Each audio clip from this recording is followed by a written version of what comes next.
Hello, welcome to my channel. ದಯವಿಟ್ಟು ಚಾನಲ್ನ ಸಬ್ಸ್ಕ್ರೈಬ್ನ ಮಾಡ್ಕೊಳ್ಳೋದನ್ನು ಮರಿಬೇಡಿ. ಹಾಗೆ ಶೇರ್ ಮಾಡಿ, ಹಾಗೆ ಸಪೋರ್ಟ್ನ ಮಾಡ್ತಾಯಿರಿ ವೀಕ್ಷಕರೇ. ಅವರ ಮಾತುಗಳು ಕಿರಣ್ಗೆ ತುಂಬ ಇಷ್ಟವಾದರೂ ಎಲ್ಲೋ ಒಂದು ಕಡೆ ಇದು ಸರಿಯಲ್ಲ ಎನ್ನಿಸಿತು. ತಾತಯ್ಯ, ನೀವು ಇನ್ವೆಸ್ಟ್ ಮಾಡುತ್ತೇನೆ ಅಂದಿದ್ದು ನನಗೆ ತುಂಬ ಸಂತೋಷವಾಗಿದೆ, ಆದರೆ ಎಂದು ಸ್ವಲ್ಪ ಅನುಮಾನಿಸುತ್ತಾ ನಿಂತನು.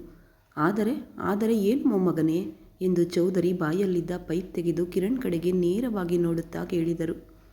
ಒಂದು ಸಲ ಇದರ ಬಗ್ಗೆ ಅಮ್ಮನ ಜೊತೆ, ನಿಮ್ಮ ಫ್ಯಾಮಿಲಿ ಮೆಂಬರ್ಸ್ ಜೊತೆ ಕೂಡ ಮಾತನಾಡಿ ಅವರು ಏನು ಹೇಳ್ತಾರೋ ಕೇಳಿ, ಇಲ್ಲದಿದ್ದರೆ ಆಮೇಲೆ ಪ್ರಾಬ್ಲಮ್ಸ್ ಬರುತ್ತವೆ ಎಂದನು ಕಿರಣ್. ಪ್ರಾಬ್ಲಮ್ ಬರುವುದಾ? ಯಾರಿಗೆ? ನಿನಗ? ಎಂದು ಚೌಧರಿ ನೇರವಾಗಿ ನೋಡುತ್ತಾ ಕೇಳಿದರು. ನೋ, ನನಗಲ್ಲ ತಾತಯ್ಯ, ನಿಮಗೆ. ಆದರೂ ನನಗೆ ಪ್ರಾಬ್ಲಮ್ಸ್ ಹೊಸದೇನಲ್ಲ. ನಾವಿಬ್ಬರು ಬೆಸ್ಟ್ ಫ್ರೆಂಡ್, ನಾವಿಬ್ಬರೂ ಬಿಡಿಸಲಾಗದಷ್ಟು ಬೆರೆತು ಹೋಗಿದ್ದೇವೆ ಎಂದನು ಕಿರಣ್. ನನಗೇನು ಪ್ರಾಬ್ಲಮ್ಸ್ ಬರುವುದಿಲ್ಲ. ನಾನು ನನ್ನ ಇನ್ವೆಸ್ಟ್ಮೆಂಟ್ ಬಗ್ಗೆ ಯಾರನ್ನು ಕೇಳಬೇಕಾದ ಅಗತ್ಯವಿಲ್ಲ. ಯಾಕೆಂದರೆ ನಾನು ಇನ್ವೆಸ್ಟ್ ಮಾಡುತ್ತಿರುವುದು ನನಗೆ ನಮ್ಮ ಅಪ್ಪ ಅಮ್ಮ ಕೊಟ್ಟ ಆಸ್ತಿಯನ್ನಲ್ಲ, ನಾನು ಸ್ವತಃ ಸಂಪಾದಿಸಿದ್ದು. ಅದನ್ನು ಹೇಗೆ ಬೇಕಾದರೂ ಖರ್ಚು ಮಾಡುವ ಹಕ್ಕು ನನಗಿದೆ. ಅದರ ಬಗ್ಗೆ ಕೇಳಲು ಅಥವಾ ಮಾತನಾಡಲು ಯಾರಿಗೂ ಹಕ್ಕಿಲ್ಲ. ಯಾರಿಗೂ ಅಂದರೆ ಯಾರಿಗೂ, ನಿಮ್ಮ ಅಮ್ಮನಿಗೂ ಕೂಡ ಎನ್ನುತ್ತಾ ಕಿರಣ್ ಕಡೆಗೆ ನೋಡುತ್ತಿದ್ದರು ಚೌಧರಿ. ಆ ಮಾತು ಕೇಳಿದ ಕೂಡಲೇ ಕಿರಣ್ ತಾತನ ಕಡೆಗೆ ನೋಡಿದನು. ಐ ಮೀನ್ ನಿಮ್ಮ ಉಮಾ ಅತ್ತೆಗೂ ಕೂಡ ಎಂದು ಅರ್ಥ ಎಂದರು ಅವರು. ಆ ಮಾತು ಕೇಳಿದ ಕೂಡಲೇ ಕಿರಣ್ ಮುಖ ಮುದುಡಿಕೊಂಡಿದ್ದನ್ನು ಚೌಧರಿ ಗಮನಿಸುತ್ತಲೇ ಇದ್ದರು.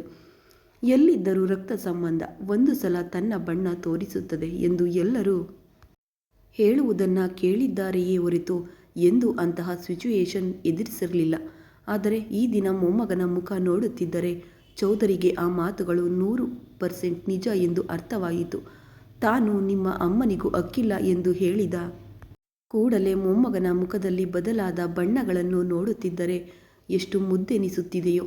ಅದರಲ್ಲೂ ಆ ಹಣವನ್ನು ತನ್ನ ಕಂಪನಿಯಲ್ಲೇ ಇನ್ವೆಸ್ಟ್ ಮಾಡುತ್ತೇನೆ ಎಂದ ಮಾತನ್ನು ಮರೆತು ಈ ಮಾತಿಗೆ ಮುಖ ಮುದುಡಿಕೊಂಡ ಮೊಮ್ಮಗನನ್ನು ನೋಡುತ್ತಿದ್ದರೆ ಅವರಿಗೆ ಎಷ್ಟು ಮುದ್ದೆನಿಸುತ್ತಿದೆಯೋ ಹೊರಗೆ ಹೇಳಿಕೊಳ್ಳಲಾಗುತ್ತಿಲ್ಲ.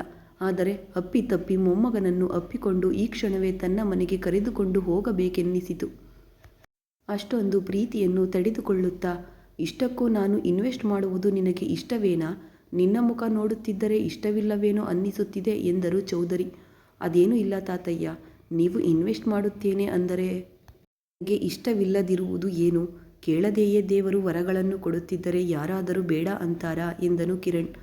ಮತ್ತೆ ನನಗೇಕೆ? ನಿನ್ನ ಬಾಯಿ ಒಂದು ಹೇಳುತ್ತಿದ್ದರೆ ಮುಖ ಬೇರೆಯದೇ ಹೇಳುತ್ತಿರುವಂತಿದೆ ಎಂದನು. ಅವರ ಮುಖವೇ ಹಾಗೆ, ಒಳಗಡೆ ಒಂದು ಇರುತ್ತದೆ, ಹೊರಗೆ ಒಂದು ಮಾತನಾಡುತ್ತಾ ತನ್ನ ಫೀಲಿಂಗ್ಸ್ ಎಲ್ಲವನ್ನು ಒಳಗೆ ಬಚ್ಚಿಟ್ಟುಕೊಳ್ತಾರೆ. ನೀವು ಅವರ ಮಾತುಗಳನ್ನು ಹಚ್ಚಿಕೊಳ್ಬೇಡಿ. ಅವರ ಕಂಪನಿಯಲ್ಲಿ ಇನ್ವೆಸ್ಟ್ ಮಾಡಿ ತಾತಯ್ಯ. ನಿಮ್ಮ ಉಪಕಾರವನ್ನು ಈ ಜನ್ಮದಲ್ಲಿ ಮರೆಯುವುದಿಲ್ಲ ಎಂದು ಅಷ್ಟರಲ್ಲಿ ಒಳಗೆ ಬಂದ ಮಧು ಹೇಳಿದಳು. ರ್ಯಾಬಿಟ್ ಎಂದನು ಕಿರಣ್. ನೀವು ಸುಮ್ಮನಿರಿ, ನನ್ನನ್ನು ಮನೆಗೆ ಹೋದ ಮೇಲಾದರೂ ಬೈಯಬಹುದು. ನಾನೇನು ಎಲ್ಲಿಗೂ ಹೋಗುವುದಿಲ್ಲ.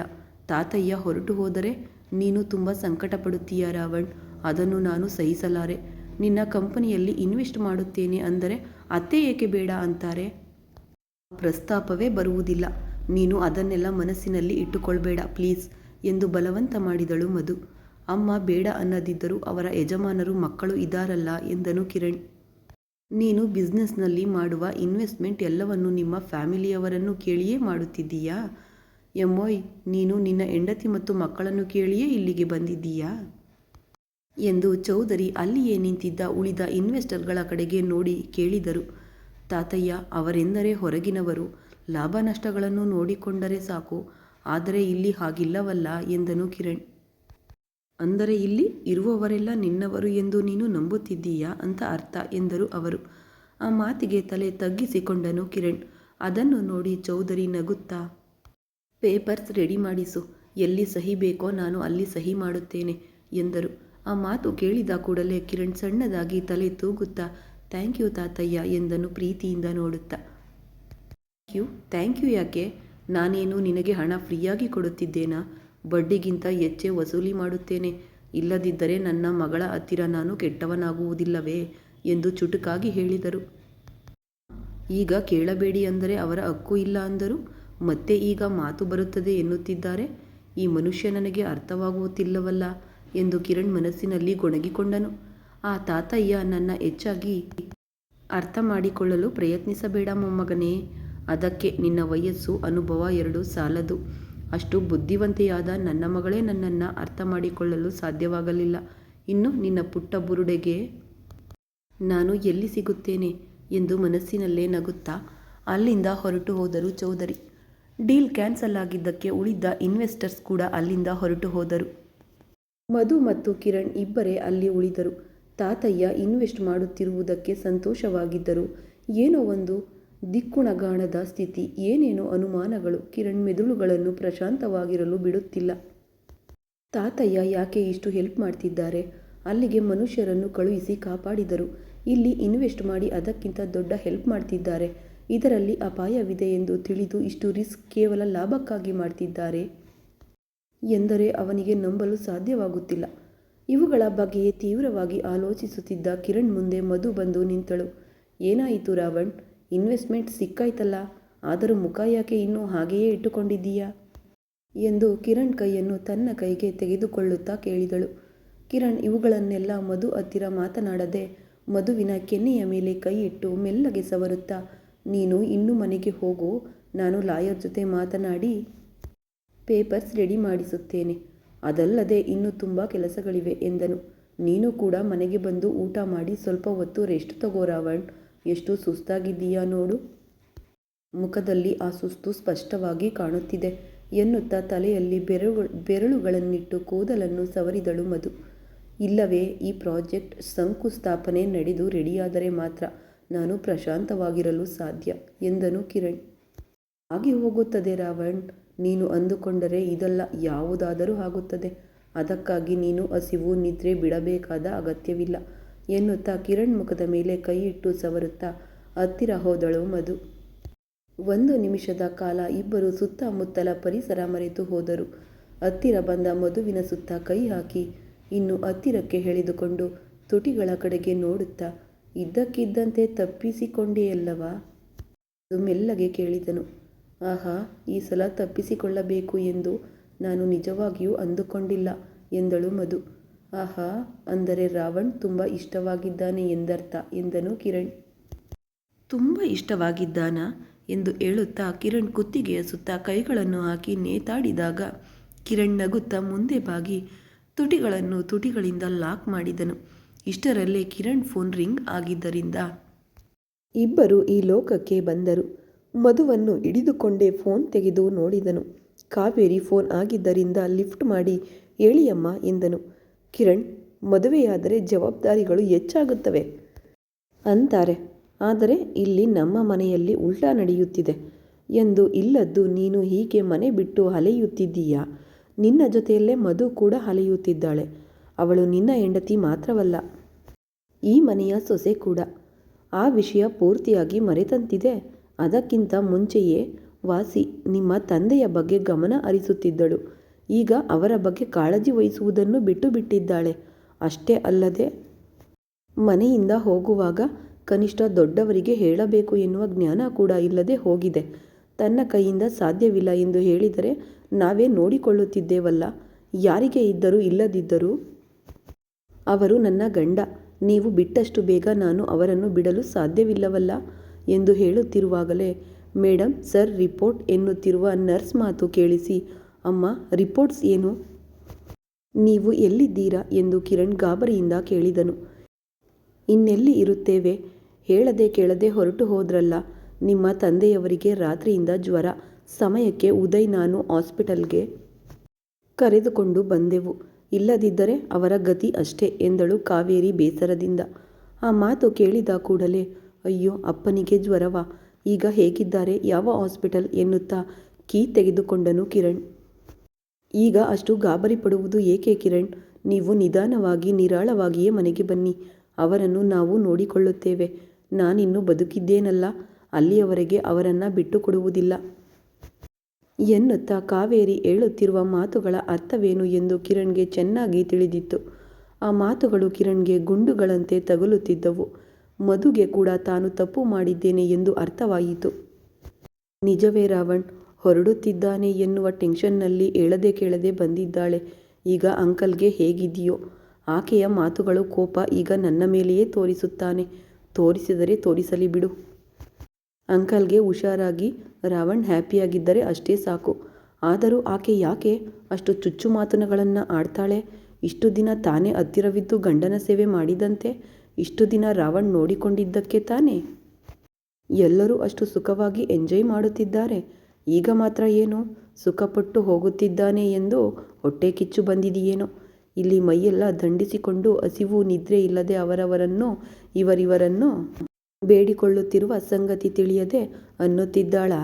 ಯಮ್ಮೋ, ತಿಳಿಯದಿದ್ದರೂ ಹೀಗೆಯೇ ಅನ್ನುತ್ತಾಳೆ ಮಹಾತಾಯಿ. ಈಕೆಯ ಮಕ್ಕಳು ಚೆನ್ನಾಗಿದ್ದರೆ ಸಾಕು. ಉಳಿದವರು ಸತ್ತರೂ ಬದುಕಿದರೂ ಅವಳಿಗೆ ಬೇಕಿಲ್ಲ. ಇವರು ಸುಖವಾಗಿ ಬದುಕಲು ಇವನು ನಿದ್ರೆ ಆಹಾರ ಬಿಟ್ಟು ಎಲ್ಲವನ್ನ ಮೈಮೇಲೆ ಹಾಕಿಕೊಳ್ಬೇಕು. ಅವರಿಗೆ ಸಂಪಾದಿಸಿ ಕೊಟ್ಟರೆ ಸಾಕು. ಇಲ್ಲದಿದ್ದರೆ ಹೀಗೆ ಮಾತನಾಡುತ್ತಾಳೆ ಎಂದು ಮನಸ್ಸಿನಲ್ಲಿ ಅಂದುಕೊಂಡಳು. ನಾನು ಈಗಲೇ ಮನೆಗೆ ಬರುತ್ತಿದ್ದೇನೆ ಅಮ್ಮ ಎಂದು ಫೋನ್ ಕಟ್ ಮಾಡಿ ಮಧು ಕಡೆಗೆ ನೋಡಿದನು ಕಿರಣ್. ಐ ಆಮ್ ಸಾರಿ ರಾವಣ್, ಅಂಕಲ್ಗೆ ಹೆಲ್ತ್ ಅಪ್ಸೆಟ್ ಆಗುತ್ತದೆ ಎಂದು ನಾನು ಅಂದುಕೊಳ್ಳಿಲ್ಲ ಎಂದಳು ಮಧು. ಕಿರಣ್ ಏನು ಮಾತನಾಡದೆ ಹೊರಗಡೆ ಬಂದನು. ಮಧು ಕೂಡ ಕಿರಣ್ ಹಿಂದೆಯೇ ಬಂದು ಕಾರ್ನಲ್ಲಿ ಕೂತಳು. ಮಗನ ಕಂಪನಿಯಲ್ಲಿ ತಂದೆ ಇನ್ವೆಸ್ಟ್ ಮಾಡುತ್ತಿದ್ದಾರೆ ಎಂದು ತಿಳಿದ ಕೂಡಲೇ ಉಮಾ ಅವರ ಸಂತೋಷಕ್ಕೆ ಪಾರವೇ ಇಲ್ಲದಂತಾಯಿತು.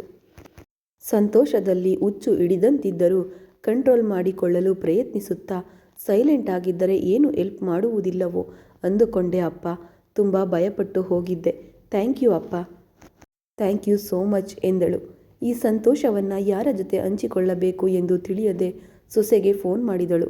ಮಧು ಫೋನ್ ಲಿಫ್ಟ್ ಮಾಡಿದ ಕೂಡಲೇ ಸಂತೋಷದಿಂದ ಈ ವಿಷಯದ ಬಗ್ಗೆ ಮಾತನಾಡಲು ಹೋದಳು ಉಮಾ. ಅಷ್ಟರಲ್ಲಿ ಅತ್ತೆಯವರೇ, ನಾನು ಮನೆಗೆ ಹೋಗುತ್ತಿದ್ದೇನೆ. ಮಾವನವರಿಗೆ ಹುಷಾರಿಲ್ಲವಂತೆ. ರಾವಣ್ ತುಂಬ ಟೆನ್ಷನ್ನಲ್ಲಿದ್ದಾರೆ. ನಾನು ಅರ್ಧ ಗಂಟೆಯಲ್ಲಿ ಕಾಲ್ ಬ್ಯಾಕ್ ಮಾಡುತ್ತೇನೆ ಎಂದು ಹೇಳಿದಳು ಮಧು.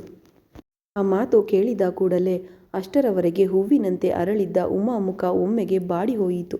ಮಧು ಕಿರಣ್ ನೋಡದಂತೆ ಸೈಲೆಂಟಾಗಿ ಟೆಕ್ಸ್ಟ್ ಟೈಪ್ ಮಾಡಿ ಕಾವೇರಿ ಅಂದ ಮಾತುಗಳು ಉಮಾಗೆ ಮೆಸೇಜ್ ಮಾಡಿದಳು. ಅಷ್ಟರಲ್ಲೇ ಡಲ್ ಆಗಿ ಹೋಗಿದ್ದ ಉಮಾ ಮೆಸೇಜ್ ಬರಲಾಗಿ ಓಪನ್ ಮಾಡಿ ಓದಿದಳು. ಅದನ್ನು ಓದಿದ ಕೂಡಲೇ ಉಮಾಗೆ ವಿಪರೀತ ಕೋಪ ಬಂತು. ಹೊರಗೆ ಹೇಳಬಾರದ ರೀತಿಯಲ್ಲಿ ಎಷ್ಟು ರಕವಾಗಿ ಕಾವೇರಿಯನ್ನು ಬೈಯಬೇಕೋ ಅಷ್ಟು ಬೈಯುತ್ತಾ, ನನ್ನ ಮಗ ಸಂತೋಷವಾಗಿದ್ದರೆ ನಿನಗೆ ಸಹಿಸಲು ಆಗುವುದಿಲ್ಲವಾ ಪಾಪಿಷ್ಟೆ? ಅಸಲಿಗೆ ಬಾಮೈದುನನ ಆರೋಗ್ಯ ಕೂಡ ನೀನೇ ಬೇಕಂತಲೇ ಹಾಳು ಮಾಡಿರುತ್ತೀಯ. ಹೀಗೆ ನನ್ನ ಮಗನನ್ನು ಬ್ಲ್ಯಾಕ್ ಮೇಲ್ ಮಾಡಲು, ನನ್ನ ಮಗ ಮತ್ತು ಸೊಸೆಯ ಮಧ್ಯೆ ಕಡ್ಡಿ ಹಾಕಲು ಬಾಮೈದುನನನ್ನು ದಾಳದಂತೆ ಬಳಸಿಕೊಂಡಿರುತ್ತೀಯಾ? ನೀನು ಅಷ್ಟು ಸಮರ್ಥಳೆ. ಅವರನ್ನು ತೋರಿಸಿ ನನ್ನ ಮಗನನ್ನು ಗುರಿಯಲ್ಲಿಟ್ಟುಕೊಳ್ಳಲು ಇನ್ನು ಸಿಂಗರಿಸಿಕೊಂಡು ಅಲೆಯಲು ಬಾಮೈದುರನನ್ನು ಪ್ರಾಣದೊಂದಿಗೆ ಉಳಿಸಿದ್ದೀಯೇ ಹೊರತು ಇಲ್ಲದಿದ್ದರೆ ಅವರನ್ನು ಯಾವತ್ತೋ ಕೊಂದಿರುತ್ತಿದ್ದೆ ಮುಂಡೆದೆ. ಆ ಮಂಚ ಹಿಡಿಯುವುದು ಏನಿದ್ದರೂ ನೀನೇ ಹಿಡಿದಿದ್ದರೆ ನನ್ನ ಮಗನಿಗೆ ಹಿಡಿದ ಶನಿ ಬಿಟ್ಟು ಹೋಗ್ತಿತ್ತು. ಅನಾವಶ್ಯಕವಾಗಿ ಅವರು ಹಿಡಿದರು ಎಂದು ಹುಚ್ಚಾಗಿ ಬೈದುಕೊಂಡಳು ಉಮಾ. ಅವರನ್ನು ಇವರನ್ನು ಅಲ್ಲ, ಮೊದಲು ನಿನ್ನನ್ನು ಮುಗಿಸಿಬಿಟ್ಟರೆ ಪೀಡೆ ತೊಲಗುತ್ತದೆ ರಾಕ್ಷಸಿ ಎಂದು ಮತ್ತೆ ಬೈದುಕೊಳ್ಳುತ್ತಿರುವಾಗಲೇ ಹರ್ಷ ಮನೆಗೆ ಬಂದನು. ಆ ಟೈಮ್ನಲ್ಲಿ ಹರ್ಷನನ್ನು ನೋಡಿದ ಕೂಡಲೇ ಇದಕ್ಕೆಲ್ಲ ಕಾರಣ ಅವನೇ ಎಂದು ನೆನಪಾಗಿ ಪಕ್ಕದಲ್ಲಿದ್ದ ಫ್ಲವರ್ ವಾಸ್ ತೆಗೆದು ಎಸೆಯಲು ಹೋಗಿ ಹಿಂದೆ ಬರುತ್ತಿದ್ದ ಆದಿಯನ್ನು ನೋಡಿ ನಿಂತು ಬಿಟ್ಟಳು ಉಮಾ. ಆದಿ ಹರ್ಷನನ್ನು ದಾಟಿಕೊಂಡು ಮಮ್ಮಿ ಮಮ್ಮಿ ಎನ್ನುತ್ತಾ ಉಮಾಳನ್ನು ಎತ್ತಿಕೊಂಡು ತಿರುಗಿಸಲು ಶುರು ಮಾಡಿದನು. ಅಲ್ಲಿಯವರೆಗೆ ಎದೆಯಲ್ಲಿ ಉರಿಯುತ್ತಿದ್ದ ಜ್ವಾಲೆ ಸ್ವಲ್ಪ ತಣ್ಣಗಾಗಿ ಏನ್ ಕಂದ ಕೆಳಗೆ ಇಳಿಸು ಎಂದಳು ಉಮಾ. ಮಮ್ಮಿ, ನಿನಗೊಂದು ಗುಡ್ ನ್ಯೂಸ್. ನಾನು ವರ್ಕ್ ಮಾಡುತ್ತಿರುವ ಪ್ರಾಜೆಕ್ಟ್ ಓಕೆ ಆಗಿದೆ. ಇನ್ವೆಸ್ಟರ್ಸ್ ನಮ್ಮ ಕಂಪನಿಯಲ್ಲಿ ಇನ್ವೆಸ್ಟ್ ಮಾಡಲು ತುಂಬ ಉತ್ಸಾಹವಾಗಿದ್ದಾರೆ. ನಾಳೆ ಡೀಲ್ ಫೈನಲ್ ಆಗಿ ಹೋಗುತ್ತದೆ ಎಂದನು ಆದಿ ಸಂತೋಷದಿಂದ. ನಿಜವಾಗಿಯೂನಾ? I am so proud of you my baby ಎನ್ನುತ್ತಾ ಮಗನನ್ನು ಎದೆಗೆ ಅಪ್ಪಿಕೊಂಡಳು. ಮುದ್ದಾಡಿ ಬೆರಳುಗಳಿಂದ ದೃಷ್ಟಿ ತೆಗೆದು ಹೋಗಿ ಫ್ರೆಶ್ ಆಗಿ ಬಾ, ನಿನಗೆ ಇಷ್ಟವಾದ ಅಡುಗೆ ಮಾಡುತ್ತೇನೆ ಎಂದಳು ಉಮಾ. ಅದರಲ್ಲಿ ಹೊಸದೇನಿದೆ? ದಿನ ಮಾಡುವುದು ಅದೇ ತಾನೇ. ದಿನ ನಮಗೆ ಇಷ್ಟವಾದವುಗಳನ್ನೇ ಮಾಡುತ್ತಿರುವಂತೆ ಬಿಲ್ಡಪ್ ಯಾಕೆ ಎಂದಳು ಶ್ರಾವ್ಯ ಮುಖ ಸಿಂಡರಿಸಿಕೊಳ್ಳುತ್ತಾ. ಹೋಯ್, ಬಾಯಿ ಮುಚ್ಚು, ಇಲ್ಲದಿದ್ದರೆ ಹೊಲಿದು ಬಿಡುತ್ತೇನೆ. ನಿನಗೆ ಹೊಟ್ಟೆ ಕಿಚ್ಚು, ಮಮ್ಮಿ ನನಗೆ ಇಷ್ಟವಾದದ್ದನ್ನು ಮಾಡ್ತಾಳೆ ಎಂದನು ಆದಿತ್ಯ ತಂಗಿಯ ಜೊತೆ ಜಗಳವಾಡುತ್ತಾ. ಹೌದು ಅಣ್ಣ, ನೀನು ಇಲ್ಲದಿದ್ದಾಗ ನನ್ನದೇ ಗೋಳು. ಅಯ್ಯೋ ನನ್ನ ಮಗ, ಏನು ತಿನ್ನೋ ಏನೋ ಈಗ ಬಂದ ಮೇಲೂ ನಿನ್ನದೇ ಗೋಳು ಕಣ ಬಂಗಾರ ಅಂತ. ಇನ್ನು ನನ್ನನ್ನು ಯಾಕೆ ಅಮ್ಮ ಎತ್ತಿದ್ದೋ? ನೀವಿಬ್ಬರೇ ಇದ್ದರೆ ಸಾಕಾಗಿತ್ತಲ್ಲ ಎಂದಳು ಶ್ರಾವ್ಯ. ಹಾಗಾದರೆ ಹೇಗೆ ತಂಗಿ? ನಮಗೆ ದೃಷ್ಟಿ ತಗಲದಂತೆ ನೀನು ನಮಗೆ ಕಪ್ಪು ದೃಷ್ಟಿ ಚುಕ್ಕೆಯಂತೆ ಇರಬೇಕಲ್ಲ ಎಂದನು ಆದಿತ್ಯ ಶ್ರಾವ್ಯನನ್ನು ಛೇಡಿಸುತ್ತ. ನೋಡು ಡ್ಯಾಡಿ, ಇವನು ನನ್ನನ್ನು ಏನಂತಿದ್ದಾನೆ? ನಾನು ದೃಷ್ಟಿ ಚುಕ್ಕೆಯಾ ಎಂದು ಅಳುವ ಮುಖ ಮಾಡಿಕೊಂಡು ಹರ್ಷನ ಹತ್ತಿರ ಹೋದಳು ಶ್ರಾವ್ಯ. ನೋ ಬೇಬಿ, ನೀನು ನನ್ನ ಬಂಗಾರದ ಮಗಳು ಎನ್ನುತ್ತಾ ಮಗಳನ್ನು ಅಪ್ಪಿಕೊಂಡನು ಹರ್ಷ. ಇವರು ಇಲ್ಲಿ ಹ್ಯಾಪಿಯಾಗಿ ಜಗಳವಾಡುತ್ತಿದ್ದರೆ ಕಿರಣ್ ಮಧು ಮನೆಗೆ ತಲುಪಿದರು. ಅವರು ಹೋಗುವ ಹೊತ್ತಿಗೆ ಕಾವೇರಿ ಇನ್ನೂ ಹಾಸ್ಪಿಟಲ್ನಿಂದ ಮನೆಗೆ ಬಂದಿರಲಿಲ್ಲ. ಮುಂದುವರೆಯುವುದು ಕತೆ ಮುಂದಿನ ಭಾಗದಲ್ಲಿ. ಕತೆ ಇಷ್ಟ ಆದರೆ ಲೈಕ್ ಮಾಡಿ, ಕಮೆಂಟ್ ಮಾಡಿ, ಹಾಗೆ ಶೇರ್ನ ಮಾಡೋದನ್ನ ಮಾತ್ರ ಮರಿಬೇಡಿ. ಹೀಗೆ ನಮಗೆ ಸಪೋರ್ಟ್ನ ಮಾಡ್ತಾಯಿರಿ ವೀಕ್ಷಕರೇ. Thanks for watching friends.